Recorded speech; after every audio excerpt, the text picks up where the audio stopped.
Assalamualaikum warahmatullahi wabarakatuh. Hari ini kami akan melaksanakan tugasan 2 iaitu pembentangan kumpulan yang bertajuk Isu-isu keruntuhan akhlak dalam kalangan umat Islam serta penyelesaiannya berdasarkan akidah dan syariat. Sebelum kita mulakan, eloklah kita berkenalan dengan ahli kumpulan terlebih dahulu. Yang pertama, Muhammad Haziman bin Muhammad Jamil, Nurul Atirah binti Muhammad Azizi, dan saya Zira Syawrina binti Zulkifli. Seterusnya kita masuk kepada pengenalan. Keruntuhan akhlak dalam Islam merujuk kepada kemerosotan nilai-nilai murni dan tingkah laku yang bertentangan dengan prinsip-prinsip akidah dan syariat Islam.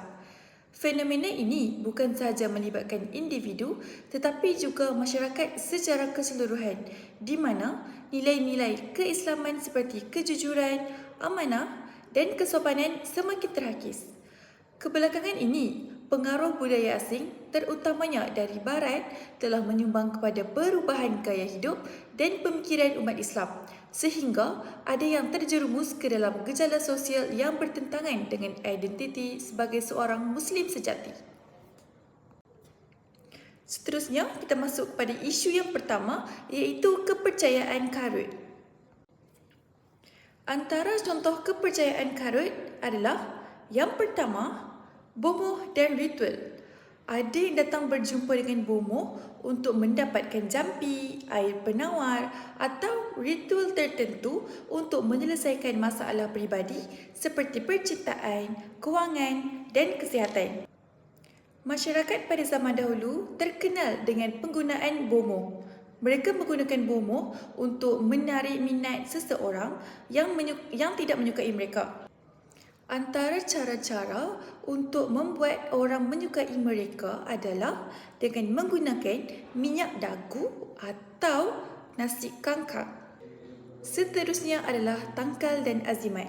Ramai individu memakai tangkal atau azimat yang dianggap boleh melindungi mereka daripada bahaya, penyakit atau gangguan makhluk halus. Sampai hari ini, masih ada ibu bapa yang menggunakan tangkal kepada bayi mereka. Kononnya untuk menghalau jin, syaitan dan penyakit-penyakit yang tidak diingini. Ada yang berupa bentuk gelang yang diikat pada kaki, tangan atau leher. Yang terakhir, kepercayaan karut terhadap amalan. Ramai individu beranggapan amalan mandi bunga mampu mempercepatkan jodoh, membuang sial dan lain-lain. Ini merupakan kepercayaan serong yang tak patut dipegang. Jika kita mandi bunga hanya untuk mendapat manfaat daripada haruman bunga tersebut atau untuk meningkatkan semangat diri, tidak mengapa. Tetapi jika dibacakan mantra-mantra ataupun jampi, itu bertentangan dengan kehidupan Muslim dan dapat mengakibatkan kesyirikan. Seterusnya, kita lihat implikasi kepercayaan karut. Yang pertama, ia dapat meruntuhkan akidah. Kepercayaan karut merosakkan akidah umat Islam dan menjauhkan mereka daripada ajaran Islam yang sebenar. Seterusnya, ia mengurangkan keyakinan kepada Allah. Individu yang bergantung kepada bomoh atau tangkal akan hilang keyakinan kepada kekuasaan Allah Subhanahu Wa Taala. Dan yang terakhir, ia akan mengakibatkan pengabaian terhadap ibadah. Seperti yang dinyatakan tadi, kepercayaan karut menyebabkan seseorang mengabaikan ibadah wajib dan sunat kerana mereka lebih percaya kepada kuasa selain daripada Allah iaitu jin dan syaitan. Firman Allah dalam surah Al-Jin ayat 6, وَأَنَّهُ كَانَ رِجَالٌ مِّنَ الْإِنسِ يَعُوذُونَ بِرِجَالٍ مِّنَ الْجِنِّ فَزَادُوهُمْ رَهَقًا. Maksudnya, dan sesungguhnya ada beberapa orang lelaki dari kalangan manusia yang meminta perlindungan kepada beberapa lelaki dari kalangan jin. Maka jin-jin itu menambahkan mereka dosa dan kesesatan. Ayat ini menunjukkan Kepercayaan kepada jin dan syaitan hanyalah menimbulkan dosa dan kesesatan, dan ia merupakan dusta semata-mata. Seterusnya, kita lihat penyelesaian berpandukan tokoh Islam Ibn Khaldun. Yang pertama, pendidikan sebagai asas pembangunan moral. Menurut Ibn Khaldun, pendidikan adalah alat utama untuk membentuk masyarakat yang berakhlak mulia. Beliau menegaskan bahawa pendidikan perlu bersepadu merangkumi aspek intelektual, spiritual dan moral. Selain itu, kurikulum pendidikan perlu mengintegrasikan nilai-nilai Islam seperti kejujuran, amanah dan kesopanan. Pendidikan akhlak perlulah diajar secara praktikal, bukan hanya teori semata-mata, supaya pelajar dan murid-murid dapat menghayati dan mengamalkan dalam kehidupan seharian mereka. Sebagai contoh, para guru boleh memberikan situasi dan mengajak murid-murid untuk berfikir apa tindakan yang sewajarnya mereka lakukan. Hal ini dapat mendidik mereka tentang akhlak Islamiah dengan lebih baik. Seterusnya, pembentukan masyarakat yang berakhlak. Ibn Khaldun percaya bahawa pendidikan adalah asas kepada pembentukan masyarakat yang beradab dan berakhlak. Beliau menegaskan bahawa keruntuhan moral dalam masyarakat seringkali berpunca daripada kelemahan sistem pendidikan. Penyelesaiannya, sekolah dan institusi pendidikan perlu menjadi pusat pembentukan akhlak, bukan sekadar tempat menimba ilmu akademik. Guru juga perlu bekerjasama dengan ibu bapa dan komuniti untuk memastikan pelajar sentiasa didedahkan dengan persekitaran yang positif dan berakhlak.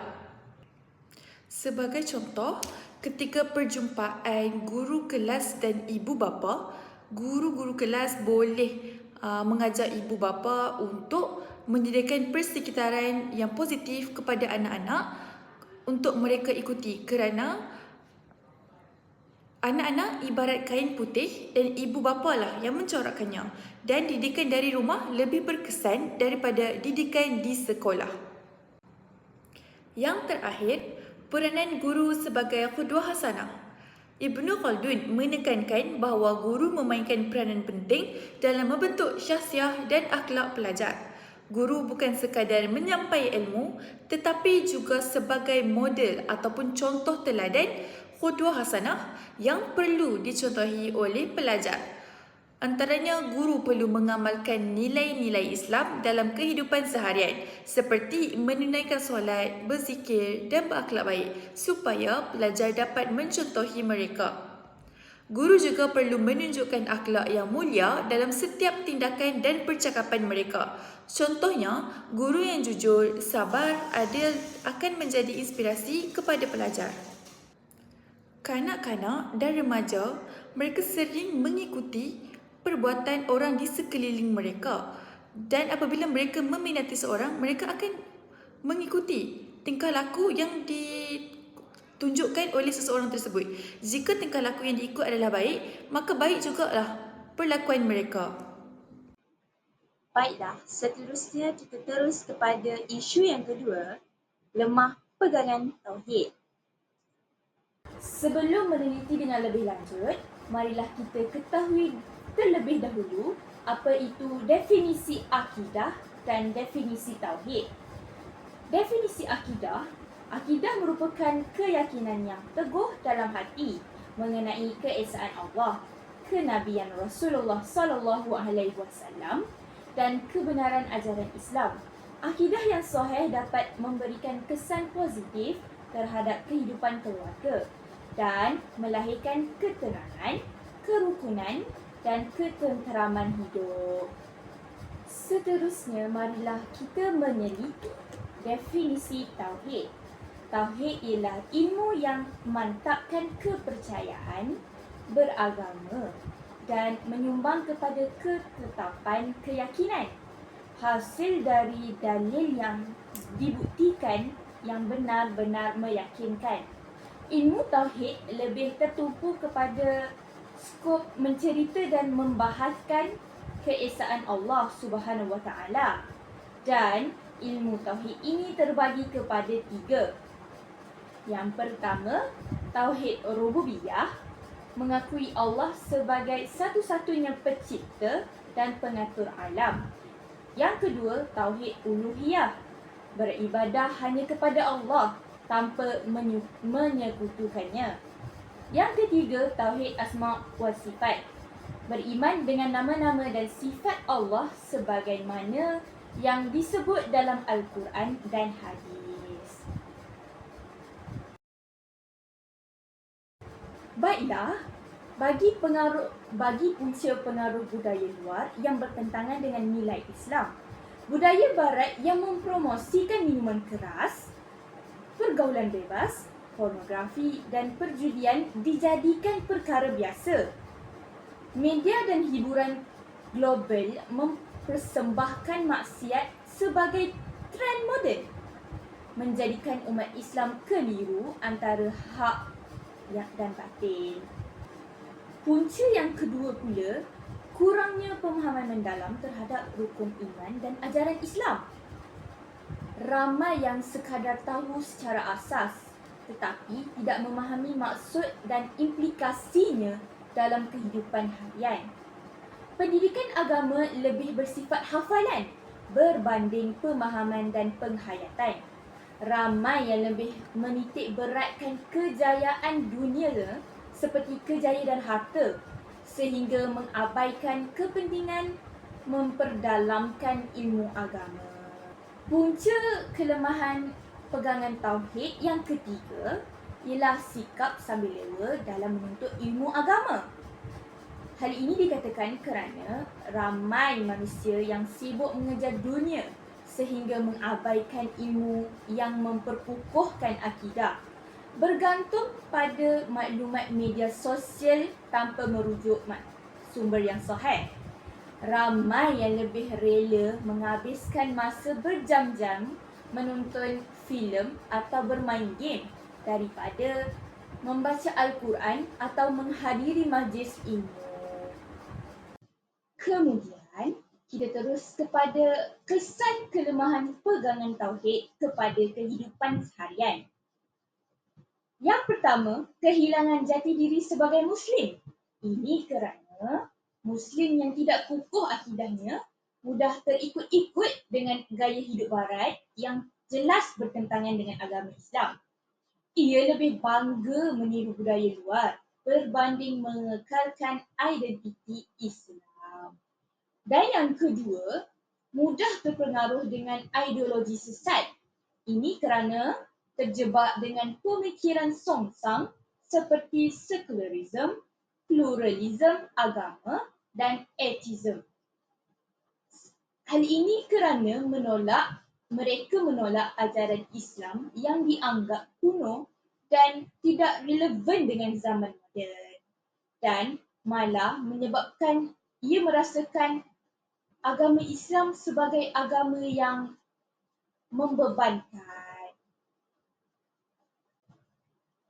Secara ringkasnya, bagi menyelesaikan isu yang berkaitan, marilah kita lihat penyelesaian berpandukan tokoh Islam iaitu Imam Al-Ghazali. Yang pertama, mencari ilmu yang benar dan sahih. Ilmu akidah mestilah berpandukan pada Al-Quran, hadis dan pandangan ulama muktabar. Imam Al-Ghazali menekankan bahawa ilmu tanpa amal ialah sia-sia, manakala amal tanpa ilmu akan sesat. Galakkan pengajian akidah secara bertalaqi, yakni berguru, supaya pemahaman lebih mendalam dan terhindar daripada ajaran-ajaran sesat. Memperkenalkan kitab Arba'in fi Usuluddin karya Imam Al-Ghazali sebagai asas pemahaman akidah yang lebih mudah dan tersusun untuk difahami. Seterusnya, penyelesaian berpandukan tokoh Islam Imam Al-Ghazali yang kedua ialah pembersihan hati, iaitu tazkiyatun nafs. Menurut Imam Al-Ghazali, pegangan tauhid menjadi lemah kerana hati dipenuhi penyakit seperti riak, ujub dan cintakan dunia. Beliau menekankan mujahadah, yakni bersungguh-sungguh melawan nafsu untuk membersihkan hati agar cahaya tauhid masuk dan menetap dalam jiwa. Amalkan zikir yang menguatkan tauhid seperti La ilaha illallah, tiada Tuhan selain Allah, dengan penghayatan maknanya, bukan hanya di mulut.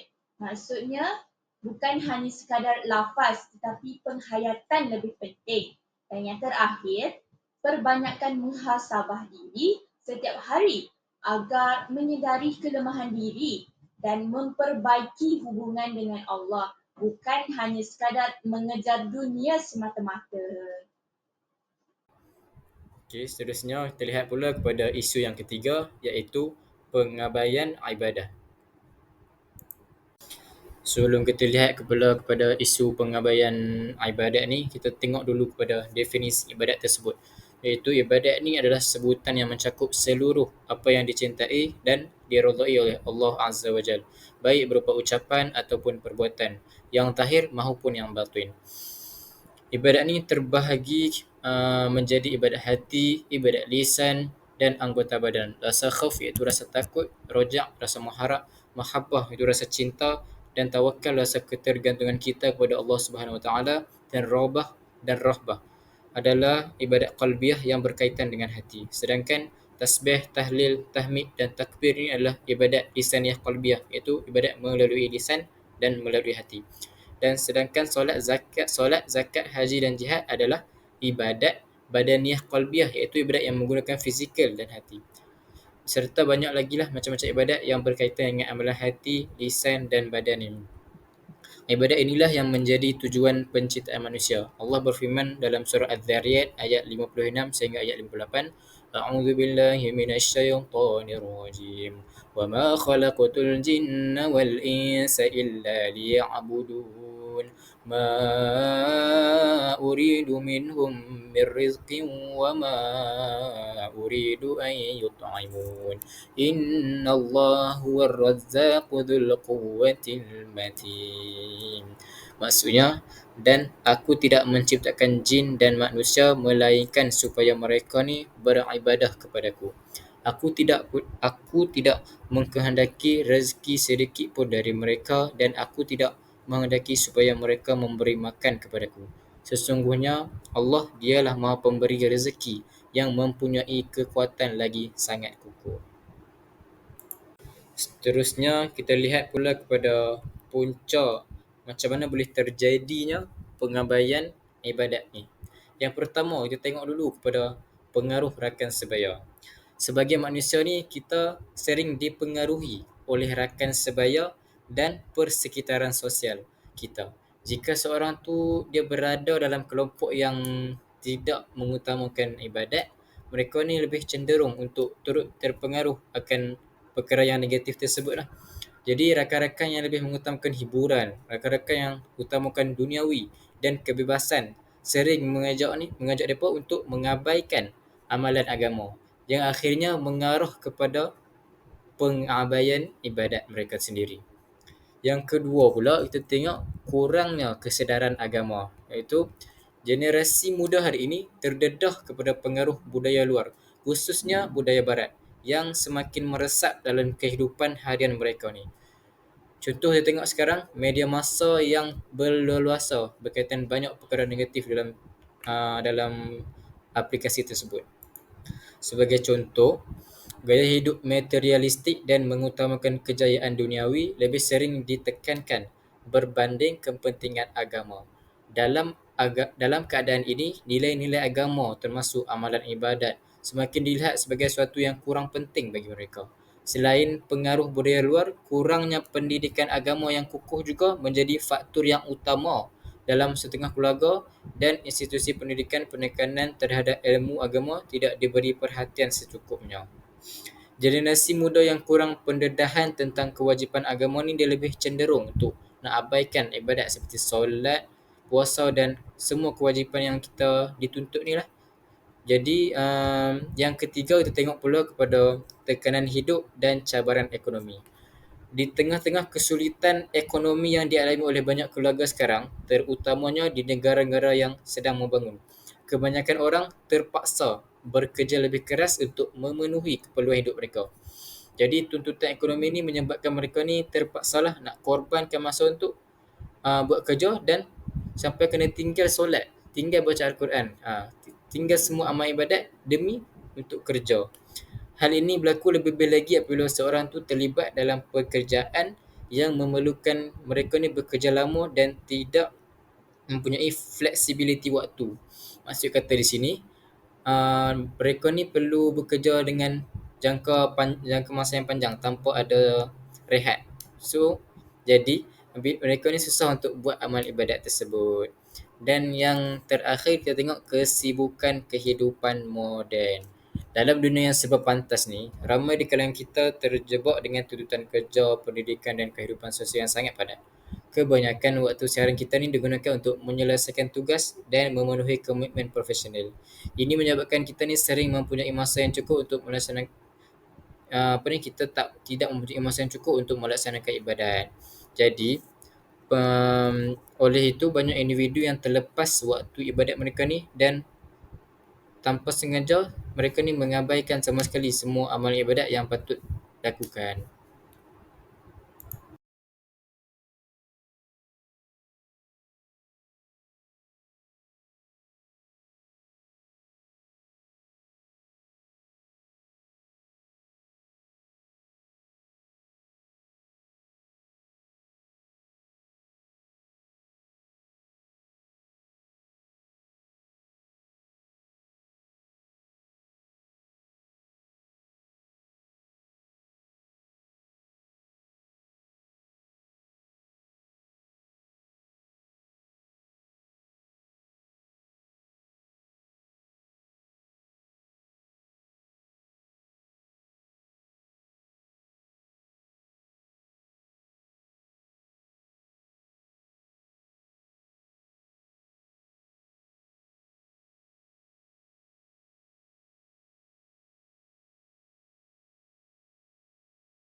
Okey, selepas kita sudah tengok atau apa ni berkaitan isu pengabaian ibadat yang berkaitan punca dan implikasi terhadap isu tersebut. Jadi, solusi bagi menangani isu pengabaian ibadah ni, penyelesaian berpandukan tokoh-tokoh Islam iaitu Salahuddin Al-Ayyubi. Yang pertama, kepimpinan berasaskan ketakwaan, iaitu Salahuddin Al-Ayyubi ni menjadikan solat ni sebagai asas kepimpinan. Salahuddin ni dia terkenal sebagai pemimpin yang tak pernah meninggalkan solat, termasuk solat tahajud. Dan dan Salahuddin Al-Ayyubi ni juga dia mengarahkan tentera-tenteranya ataupun pasukan-pasukannya turut serta dalam melaksanakan solat-solat, iaitu solat-solat tahajud dan sebagainya. Yang kedua, pemimpin hari ini baik dalam keluarga, masyarakat atau negara perlu menjadikan ibadat ni sebagai asas kepimpinan mereka ni supaya menjadi contoh kepada orang lain. Sebab mereka ni adalah orang yang mengetuai masyarakat bawahan ni. Jadi mereka perlulah menunjukkan tauladan yang baik kepada semua golongan dan menjadi suri tauladan supaya orang-orang bawah ni senang untuk ikut ataupun melaksanakan apa yang mereka lakukan juga, perkara yang baik. Penyelesaian berpandukan tokoh-tokoh Islam ni yang dibuat oleh Salahuddin Al-Ayyubi. Yang kedua pula ialah pendidikan dan kesedaran agama. Yang pertama, Salahuddin Al-Ayyubi menegaskan supaya menanam nilai cinta ibadat tu sejak kecil. Salahuddin dididik dengan ilmu agama sejak kecil yang membentuk peribadinya yang teguh dengan ajaran Islam. Jadi dekat sini kita boleh tengok pada konteks ibu bapa yang mereka ni haruslah melaksanakan ataupun menanam sifat cinta akan ibadat ni terhadap anak-anak mereka. Jadi ibu bapa lah yang memberi ataupun menjadi peranan yang sangat penting kepada anak-anak mereka ni supaya dapat menjadikan anak-anak mereka ni menjadi orang yang baik. Yang kedua, menjadikan ulama sebagai rujukan. Salahuddin ni dia sering mendapatkan nasihat daripada ulama dalam pentadbirannya. Umat Islam perlu kembali kepada ajaran para ulama untuk memahami kepentingan ibadat dan mengamalkannya dalam kehidupan seharian. Mana kata pada masa kini ulama lah adalah orang yang menjadi kayu ukur untuk masyarakat umum ni kerana dalam kalangan kita ni ulama lah yang mempunyai ilmu yang tinggi lah dalam apa jua pun dalam segi muamalat, munakahat, jinayat dan sebagainya berkaitan agama Islam ni. Kesimpulannya, isu akhlak ini perlu ditangani dengan lebih segera kerana keruntuhan akhlak yang berpunca daripada kelemahan pegangan tauhid, pengaruh budaya luar dan kurangnya pemahaman agama perlu ditangani dengan lebih segera. Ini kerana akhlak yang rosak akan merosakkan bukan sahaja pada individu, malah seluruh masyarakat. Seterusnya melemahkan umat Islam secara keseluruhan.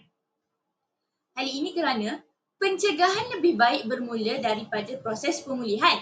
Seperti pendidikan akhlak perlu bermula sejak kecil, yakni di rumah. Sebagai ibu bapa, bertanggungjawab dalam membentuk akhlak anak-anak di rumah dan di sekolah, yakni guru yang bertanggungjawab dalam pembentukan akhlak murid mereka. Seterusnya, menjadikan tokoh Islam sebagai rujukan mendidik masyarakat. Tokoh-tokoh besar seperti Imam Al-Ghazali, Ibnu Khaldun dan Salahuddin Al-Ayyubi membuktikan bahawa akhlak yang baik berpunca daripada tauhid yang kukuh, ilmu yang sahih dan hati yang bersih. Masyarakat perlu kembali merujuk kepada ulama dan tokoh Islam terdahulu sebagai pendoman dalam mendidik akhlak dan membina pribadi Muslim yang sejati. Hal ini bertujuan untuk melahirkan generasi yang berilmu, berakhlak mulia dan berpegang teguh kepada tauhid, bukan sekadar cemerlang di dunia, malah juga berjaya di akhirat. Dengan itu, kami akhiri dengan satu rumusan ringkas di mana jika akhlak generasi muda terus dibiarkan runtuh, kita bakal kehilangan bukan hanya jati diri, tetapi juga masa depan umat Islam.